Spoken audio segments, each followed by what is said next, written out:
Hello friends, again welcome back in our online video lecture series Pritesh e-learning. In last lecture we have studied regarding superposition theorem. Now in today's lecture we are going to discuss about Thevenin's theorem. Okay, content of this lecture is a statement of Thevenin's theorem, steps to be solved for examples and one example of Thevenin's theorem. Okay, now statement. According to Thevenin's theorem, any linear bilateral network. Okay. Now, what is linear bilateral network? A linear network means a network in which the relation between voltage and current is straight line. Okay.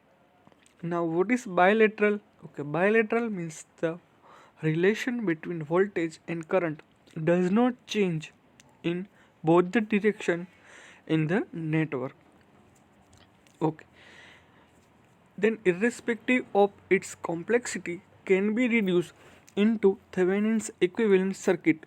Means સર્કિટની કોઈ પણ complexity હશે, complex circuit હશે, એને આપણે Thevenin's equivalent સર્કિટથી આપણે એને રિડ્યુસ કરી શકશું. Means it's a one type of network reduction theorem.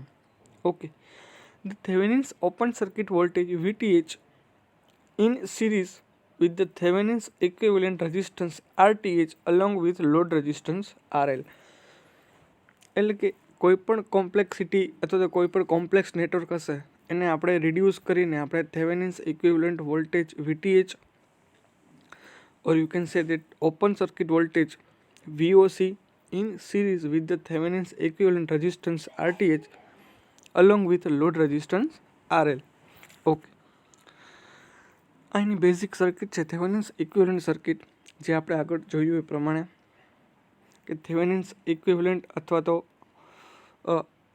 Thevenin's voltage VTH or you can say that open circuit voltage VTH in series with a Thevenin's equivalent resistance RTH in series with load resistance RL. Okay, can be calculated with the use of this equation. Load current IL is equal to VTH upon RTH plus RL. Okay, this is the basic circuit of Thevenin's theorem. Okay, now steps for solving Thevenin's theorem. First point, identify the load resistance RL. Okay, સર્કિટની અંદર first step છે કે જે રેઝિસ્ટન્સના અક્રોસમાં તમને current find કરવાનો કીધો હશે એ આપણો લોડ રેઝિસ્ટન્સ RL હશે. First identify the load resistance RL. આટલું તમે સર્કિટની અંદર કરશો, એક્ઝામ્પલની અંદર કરશો, 1 માર્ક્સ જે છે એ તમારો કન્ફર્મ થઈ જશે. Okay, identify the load resistance, જે આ ફિગરની અંદર કીધું કે identify the load resistance. Okay, કે જે કરંટ અહીંયાથી તમને ફાઇન્ડ કરવાનો કીધો હશે એ આપણો લોડ રેઝિસ્ટન્સની વેલ્યુ તમારે ડાયરેક્ટલી પુટ કરી દેવાની છે અહીંયા, કે લોડ રેઝિસ્ટન્સ RL જે છે એની વેલ્યુ આ છે. 1 માર્ક્સ જે છે તમારો કન્ફર્મ થઈ જશે. Now next step, remove the load resistance. એટલે લોડ રેઝિસ્ટન્સ જે છે એ તમારે રિમૂવ કરવાનું છે and calculate the open circuit potential across two open ends. This will be the Thevenin's equivalent voltage VTH. એટલે કે જે લોડ રેઝિસ્ટન્સ આપેલો હશે, બરાબર છે, એને તમારે રિમૂવ કરી દેવાનો છે અને એ રિમૂવ કરશો ત્યારે બે ઓપન એન્ડ્સ જે છે એની વચ્ચે આવશે અને એ તમારો થેવેનિન્સ ઇક્વિવેલન્ટ વોલ્ટેજ VTH હશે. બરાબર છે, કારણ કે પોટેન્શિયલ જે વોલ્ટેજની ડેફિનેશન જ એ થશે કે બે પોટેન્શિયલ ડિફરન્સ જે છે એને આપણે વોલ્ટેજ કહીએ છીએ. બરાબર છે. Then step number 3, again remove the load resistance and replace all the active source by their internal resistance. Okay. Internal resistance. Okay. હવે આપણે ગયા લેક્ચરમાં જોઈ ગયા કે વોલ્ટેજ સોર્સ હોય તો ઇન્ટરનલ રેઝિસ્ટન્સ જે છે એ 0 હશે, તો એને આપણે એઝ અ શોર્ટ સર્કિટ તરીકે લખતા હતા. અને કરંટ સોર્સ હશે તો ઇન્ટરનલ રેઝિસ્ટન્સ જે છે ઇન્ફાઇનાઇટ હશે. સો એટલા માટે આપણે એને ઓપન સર્કિટ તરીકે આપણે લખતા હતા.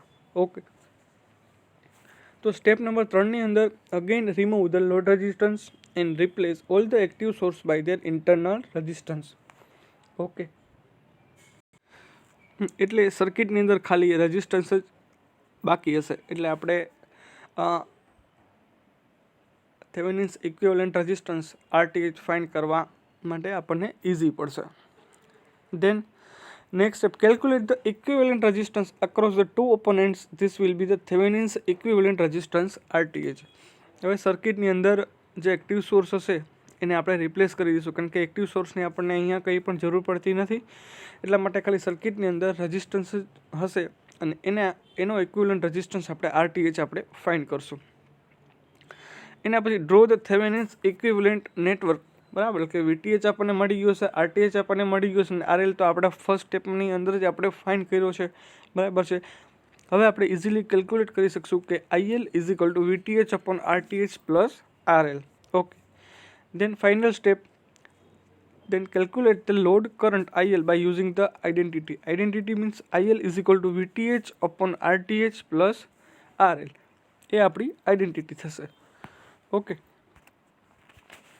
નાવ જોઈએ એક એક્ઝામ્પલ એના રિગાર્ડિંગ, તમને ઇઝીલી ખ્યાલ આવી જશે આના દ્વારા. Find the current through 1 ohm resistor in the given circuit using Thevenin's theorem. Okay, તો આની અંદર જુઓ કે find the current through 1 ohm resistor. તો 1 ohm resistor જે છે આપણને અહીંયા કંઈક દેખાય છે. બરાબર છે, કે કરંટ ત્યાંથી પસાર થાય છે એ આપણને ફાઇન્ડ કરવાનો છે કે ભાઈ અક્રોસ 1 ohm resistor. તો આપણો ફર્સ્ટ સ્ટેપ આપણે યાદ કરવાનો છે કે identify the load resistance RL. તો ફર્સ્ટ સ્ટેપની અંદર ડાયરેક્ટલી આપણને ખબર પડી જશે કે લોડ રેઝિસ્ટન્સ જે છે એ મારો 1 ohm છે. શું કામ? કારણ કે 1 ohm જે રેઝિસ્ટર જે છે એના એક્રોસમાં આપણને લોડ કરંટ ફાઇન્ડ કરવાનો કીધો છે. ઓકે, તો RL is equal two 1 ohm જે છે હું ડાયરેક્ટલી અહીંયા લખી શકીશ. બરાબર છે, ક્લિયર? આટલું કરશો એટલે 1 માર્ક જે છે એ તમારો કન્ફર્મ થઈ જશે એક્ઝામ્પલની અંદર. ઓકે, એના પછી જે છે નેક્સ્ટ સ્ટેપ તમારો, remove the load resistance and calculate the open circuit potential across two open ends. This will be Thevenin's equivalent voltage VTH. Okay, well load resistance જે છે એ મેં રિમૂવ કરી દીધું. લોડ રેઝિસ્ટન્સ આપણો કયો થશે? તો કે 1 ohm.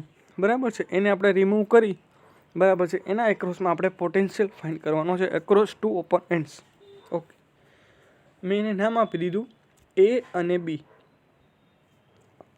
એના એક્રોસમાં આપણે ઓપન સર્કિટ વોલ્ટેજ અથવા તો VTH આપણે ફાઇન્ડ કરવાનું છે.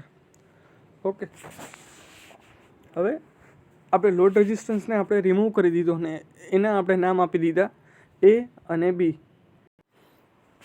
હવે આપણે A અને B જે છે એને નામ આપી દીધા. એના એક્રોસમાં આપણે ઓપન સર્કિટ વોલ્ટેજ ફાઇન્ડ કરવાનો છે.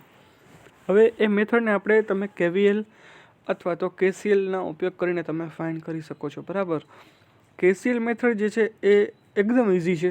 બરાબર છે, બટ આપણે અત્યારે KVL જે છે એને આપણે પ્રિફર કરશું. બરાબર, આપણે દરેક એક્ઝામ્પલની અંદર મોટા ભાગે આપણે KVLનો ઉપયોગ કરીને આપણે ફાઇન્ડ કરવાનું આપણે વધારે રાખશું. બરાબર છે, હવે તમે અહીંયા જોઈ શકો છો કે ભાઈ 5 ohm રેઝિસ્ટર જે છે એને આપણે વોલ્ટેજના ફોર્મમાં આપણે કન્વર્ટ કરવું છે. બરાબર, જો વોલ્ટેજના ફોર્મમાં આપણે કન્વર્ટ કરવું હોય તો 5 ohm રેઝિસ્ટર જે છે એક પ્રકારનો રેઝિસ્ટન્સ છે, એટલે કે એ વોલ્ટેજ ડ્રોપ જે છે it will represent as a voltage drop.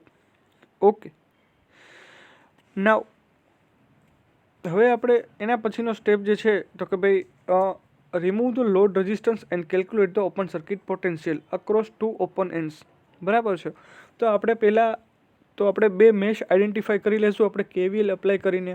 તો કે I1 અને I2. બરાબર, મેશ એનાલિસિસ આપણે કરશું. તો I1ની અંદર આપણને ખબર છે એક જ કરંટ સોર્સ અવેલેબલ છે, એટલે કે 2 એમ્પિયરનો સોર્સ છે. બરાબર, એટલે કે I1 is equal two 2 ampere આપણને ડાયરેક્ટલી મળી જશે. હવે ડિરેક્શન આપણને કઈ રીતે નક્કી કરવાની છે? જો I1ની ડિરેક્શન અને 2 એમ્પિયરના કરંટ સોર્સની ડિરેક્શન બંને સેમ ડિરેક્શન છે, એટલા માટે આપણે એને +2 એમ્પિયર તરીકે આપણે લખશું. બરાબર છે, એના પછી આપણે આઈડેન્ટિફાઈ કરી લઈ મેશ નંબર 2. મેશ નંબર 2ની અંદર +10 જે 10 વોલ્ટનો સોર્સ જે છે એ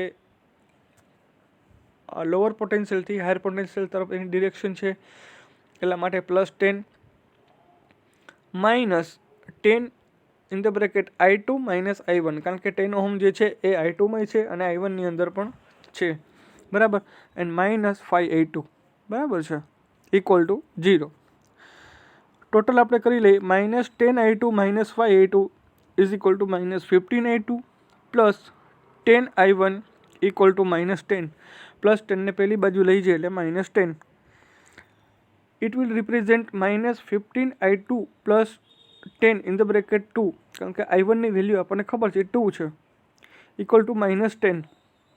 ઓકે, ફાઇનલ આન્સર તમારો I2 is equal two 30/15 is equal two 2 ampere જે છે એક આવી જશે, બરાબર. આટલા સુધી ક્લિયર છે દરેકને?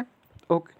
એના પછી હવે એના વોલ્ટેજ ડ્રોપ જે રજિસ્ટન્સ જે છે એ વોલ્ટેજ ડ્રોપ જે છે એ બતાવે છે, તો એના માટેની ડિરેક્શન જે છે કઈ રીતે રાખશું?